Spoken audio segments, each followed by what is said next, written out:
placer, por una coincidencia que de unos meses para acá reviví mi gusto por el querer tocar la guitarra, ¿no?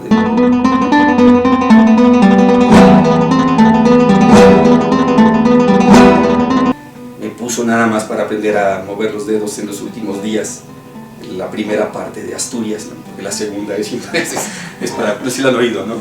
La siguiente es para profesionales, ¿no?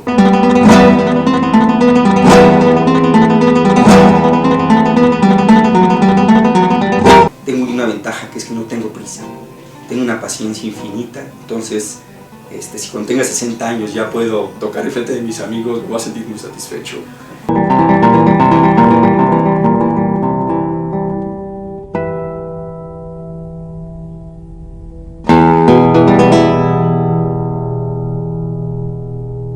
Yo tengo una historia peculiar porque yo crecí en provincia. Yo no tuve el privilegio de estudiar en la Ciudad de México en algunas cosas, tuve el privilegio en otras de estudiar en provincia. Y sí, desde chico me llamó la atención entender cosas. Mi hermana, una de mis hermanas, recuerdo muy bien que estaba llevando geometría analítica bidimensional, así se llamaba la materia. Estaba yo en primaria y yo quería que me explicara. Y me platicaba de los electrones, porque estaba llevando ya química, y me platicaba de la relatividad especial, y, en fin. Siempre tuve ese gusto, y estando en la preparatoria en Veracruz, en un tecnológico regional de la SEP, había un profesor, Manuel Calvo, que nos hablaba de Schrödinger, nos hablaba de principio de incertidumbre de Heisenberg, y claro, no entendíamos, ¿no? Y yo creo que tampoco mucho, pero le echaba muchas ganas. Un señor ya bastante grande que, por cierto, falleció, y nuestra generación se llamó como él, y me metió mucho esta idea de que había algo más. Y entonces terminé la preparatoria allá, y por razones familiares tenía yo que emigrar aquí a México. Mis papás estaban ya viviendo aquí en México, y entonces vine aquí a vivir con ellos de regreso, a terminar la preparatoria. Y entré a la UAM Iztapalapa buscando universidades, y afortunadamente para mí la UAM tiene un tronco común.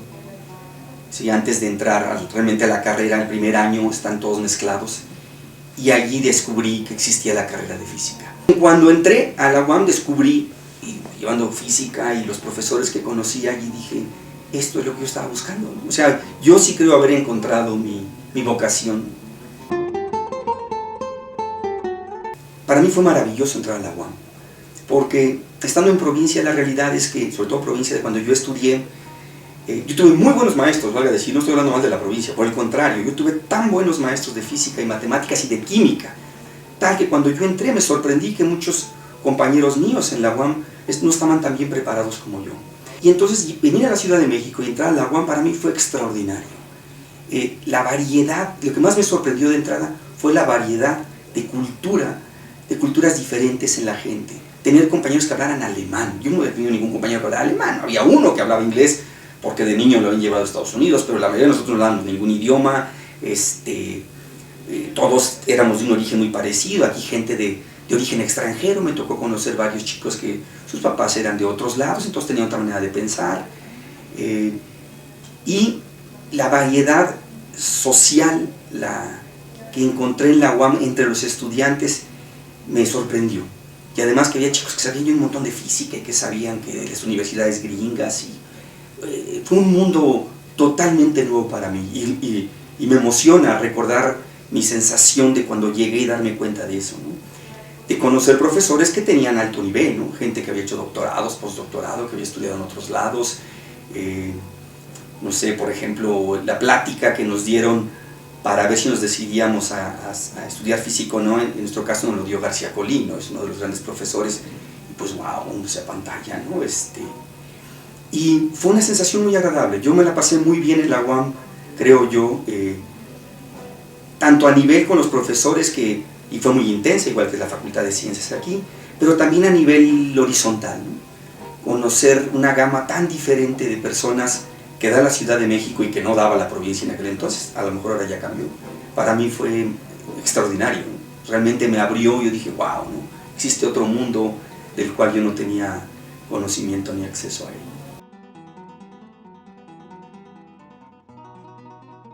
Déjenme hablar de un pedacito que a la gente no le gusta hablar, porque asusta, pero hay un pedacito de que es difícil. O sea, querer decir a la gente que esto es como entender cómo hacer un crucigrama o cómo jugar, cómo entender un partido de fútbol nada más con las reglas, es falso. Hay un pedacito complicado que la gente tiene que poner atención, ¿no? Y entonces, ¿cómo adquiere uno eso?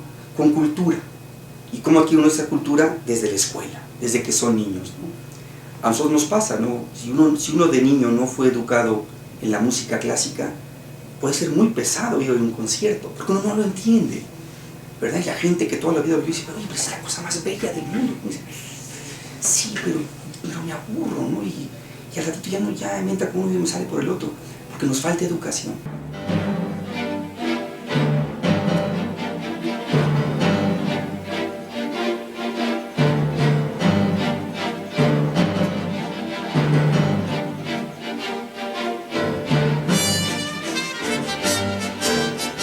Y entonces, como no es algo fácil, no es fácil oír un concierto de música clásica, que no me vengan que es fácil. No necesita educación. Yo creo que con la ciencia es una cosa muy similar, es muy similar, porque no es tan sencillo, ¿verdad? Uno tiene que aprender un cierto lenguaje, uno tiene que aprender unos ciertos conceptos que lo hagan en un momento dado a apreciar este aspecto científico. La labor del divulgador es tratar de acortar esa distancia, ¿verdad? O sea, el chiste de un divulgador, en mi opinión, yo no me creo divulgador, estoy haciendo mis pininos como divulgador, pero yo creo que hay que acortar esa distancia. ¿Y cómo la acortas? ¿Cómo yo he visto que la he podido acortar? Una, que yo empecé a hacer divulgación ya de viejo, ¿sí? Porque yo estaba bien clavado en mis cosas por acá, ¿no? Y entonces, sí, claro, me especialicé en cositas ahí muy difíciles de explicar, a no ser que tuviera un público técnico. Y entonces una es, como ya siento que entiendo ciertas cosas, lo siguiente es buscar hablar en un lenguaje que lo puedan a uno escuchar. El lenguaje es una barrera tremenda, pero es parte de la educación, ¿verdad? Los físicos decimos, entonces hay una interacción. Y resulta que nosotros la cosa, interacción es una palabra como decir casa, ¿no? O perro, pero la gente, interacción, ¿qué es eso? Si me explico, hay muchas palabrejas que para uno son como, oye, es lo más normal. El Estado, digo, yo he dicho Estado como unas 400 veces. Cada vez que digo Estado, digo, no, le doy una mejor palabra. Tiene que dar una mejor palabra, porque, ¿qué es eso de Estado? Pues si el Estado de México, o qué sé yo. Pero si un niño estudió en los estados de la materia, entonces entonces uno tiene que irles buscando, ¿no? Entonces, un problema serio de la divulgación es que, primero, la gente no tiene la cultura, en general, unos más, otros menos. Y segundo, no es fácil, es un cuento. Si le quieren hacer a la gente que entender algo científico es fácil, por el amor de Dios, no es cierto. Y entonces el divulgador debe de hacer ese puente entre quitarle lo difícil, lo más que se pueda al concepto técnico, y buscar un lenguaje que lo jale. Entonces, ¿cómo podemos hacer? Tenemos que mejorar la educación, ese es un hecho. Aunque la gente vaya a terminar siendo abogados o médicos o panaderos, lo que sea, una educación científica a nivel elemental le cambia la vida, porque va a entender algo más. Es como la gente que sabe mucho de música nos dicen, es que si de niño te hubieran puesto a Mozart, seguro que apreciarías la vida diferente como la aprecias ahora, pero pues no se lo enseñaron a uno, ¿verdad? Y el divulgador tiene que, en mi opinión, esa es la labor del divulgador, es el que tiene que ser ese puente, también como la física estadística. A mí me gustan los puentes, yo creo, hacer el puente entre esto y jalar a la gente. Y el lenguaje es fundamental.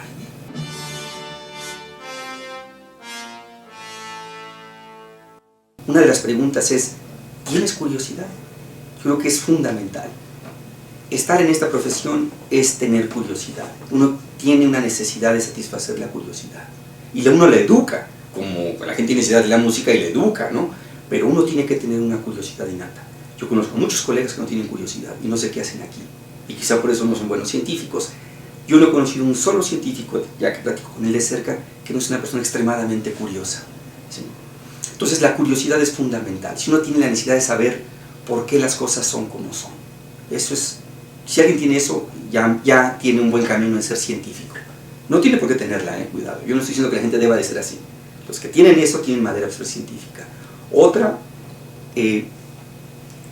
tiene que tener un cierto gusto con las matemáticas, no hay de otra. Es el lenguaje que utilizamos. Si alguien dice, yo no quiero nada de matemáticas, perfecto, hay otras profesiones en la vida. Pero las matemáticas son necesarias.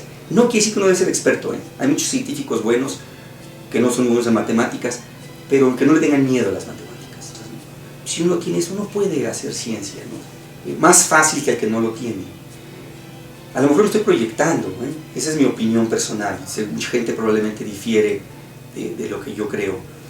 Ahora hacer ciencia no es nada más hacer la ciencia como nosotros hacemos ciencia básica, puede ser hacer divulgación, ser profesor en una prepa, en otras disciplinas, o ser ingeniero, ¿no? Alguien que diga, no, yo quiero hacer las cosas, ¿no? Que ese es otro gusto también. Gente que tiene la necesidad, ¿no? Quiere que hacer él, ¿no? Lo tiene que entender, ¿eh? Un buen ingeniero tiene que saber lo que está haciendo, obviamente, y entenderlo. Pero ese es otro gusto por el chunche, porque las cosas salgan, porque estén terminadas, por tener un producto, por ver que algo se realizó. Yo creo que es un gusto ligeramente diferente al entender, que es el que nosotros tenemos. Pero curiosidad, yo diría. Y entonces, si tienen curiosidad, aquellos que sí la tienen, que no dejen que se las manden. Que no acepten respuestas categóricas, bueno, que las acepten, se queden callados y digan, no, lo voy a investigar yo. Ahora con el internet es fabuloso, esto nadie se esperaba, ¿no? El internet va a tener unas cosas espantosas, pero esto de que uno puede satisfacer su curiosidad buscándole con paciencia es extraordinario, ¿no? Entonces uno tiene que satisfacer su curiosidad. Si tienen curiosidad, yo creo que sería la condición para estudiar ciencia. Entonces la tienen, no dejen que el mundo se las mate, ¿no? Métanse a esto, o a biología, o a matemáticas, digo, no es física, ¿no? La ciencia es muy amplia, ¿no? Yo sí, también a uno lo marcan desde un principio, es muy difícil evitar que no lo marquen a uno. Y mis profesores en la UAM, Esteban Martina, Fernando del Río y otros, pues me marcaron en el García Colín, por supuesto, en meterme al campo de la física estadística, desde entonces. Y luego hice un doctorado en física estadística en Estados Unidos y regresé aquí a México y me empecé a mover un poquito hacia la física atómica y molecular, pero en realidad pues ahora hago una mezcla de las dos. Y tengo un estudiante de doctorado con el que estamos estudiando el plegamiento de las proteínas, ¿no? Que es un tema más bien de la física biológica, también desde una perspectiva de la física estadística. El plegamiento de las proteínas es uno de los problemas más importantes, o uno de los problemas, no sé si más importantes, pero ciertamente importante en la biología, porque las proteínas, que es una cadena de aminoácidos, se pliegan, se dice, ese es el término técnico, se pliegan o se doblan, también se dice, se pliegan o se doblan en una estructura tridimensional única, que si no la tiene no funciona la proteína, aunque tenga el componente químico, si no se enreda de la manera apropiada, no funciona. Y como todas las cosas en la naturaleza lo hace de una manera eficiente, una eficiencia brutal, incomparable con cualquier cosa que los humanos quisiéramos hacer. Por ejemplo, las enzimas son catalizadores como nunca ha hecho el ser humano, ¿no? Y la naturaleza lo hace con una facilidad y con una tranquilidad y eficiencia y rapidez que es un misterio en cierto sentido como lo hace. Y por supuesto hay muchísima gente, es todo un campo de investigación, hay gente con un dineral en países primermundistas que están estudiando el plegamiento de las proteínas. Y nosotros tenemos un modelito que nosotros nos divierte y hemos estado ahí empujando. Tengo un estudiante de doctorado haciendo eso. Pero ese es como mi tema segundo, digamos, ¿no? Entonces hago física atómica y molecular, pero realmente desde el punto de vista de la termodinámica y la física estadística, que son las materias que doy en la facultad también, ¿no?